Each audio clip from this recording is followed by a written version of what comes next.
viewers, I am Olusola John Ojo, and I welcome you once again to another life-changing broadcast of ActRight. Today, I will be speaking on the topic listening.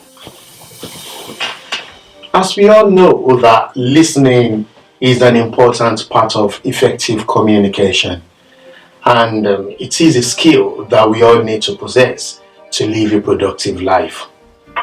Occasionally, we substitute listening for hearing, but I would like to let us know that listening is deeper than hearing.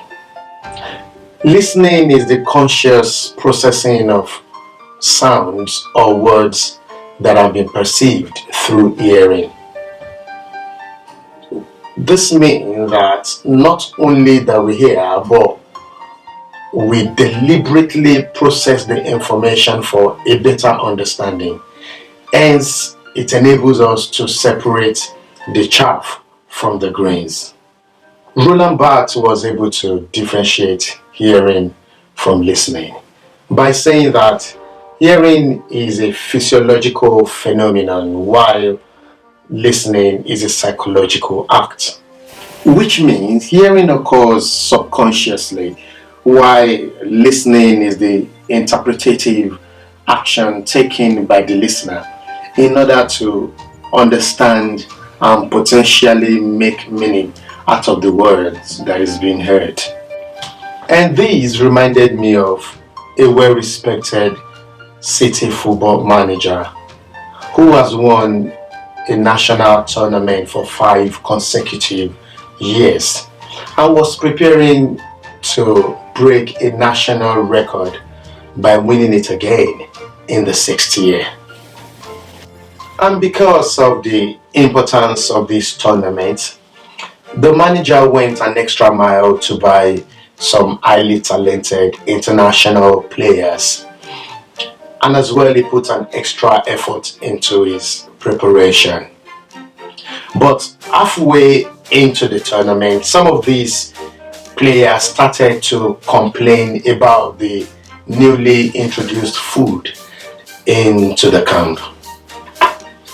The manager heard the complaints but did not listen. Hence, no action was taken. Well, unfortunately for him, he lost the trophy that year due to some of his star players that suffered diarrhea towards the finals. I believe you will agree with me that how well we listen has a major impact on the quality of our achievements, relationships, and influence in life. For example, husbands and wives need to listen to all verbal and non-verbal communication in the home, and also parents need to understand every bit of their children's communication and vice versa. Leaders with good listening ears always have more people that are ready to listen to them. They are more successful as they achieve greater results with little mistakes. So why don't we listen? I will say that sometimes we do not listen due to lack of interest in the topic that is being discussed, or even lack of respect for the speakers themselves, just like the story of the football manager that I discussed earlier.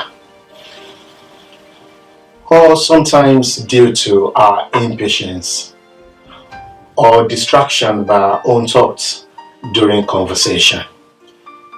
And it has been discovered that some of us prefer to talk than to listen, because we believe that this puts us in control of a conversation. But this rather makes communication one-sided. So, for a successful listening, wisdom demands us to be swift to hear and slow to speak, for us to have enough time to process what we've heard. Amongst many other factors that help in effective listening, a good listener needs to be patient and listen for ideas in conversations and not just to words. Because people always love to make sense whenever they're talking to us.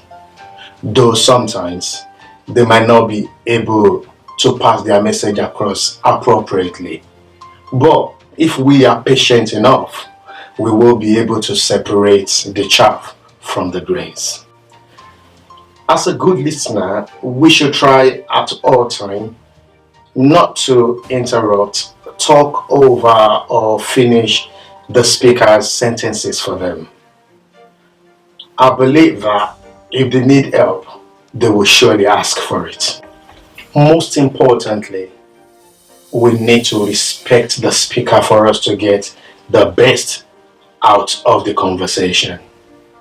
Because if we can spend our time with them, why don't we just listen to them? Think about that. And until I come your way next time, act right by being a good listener. God bless you.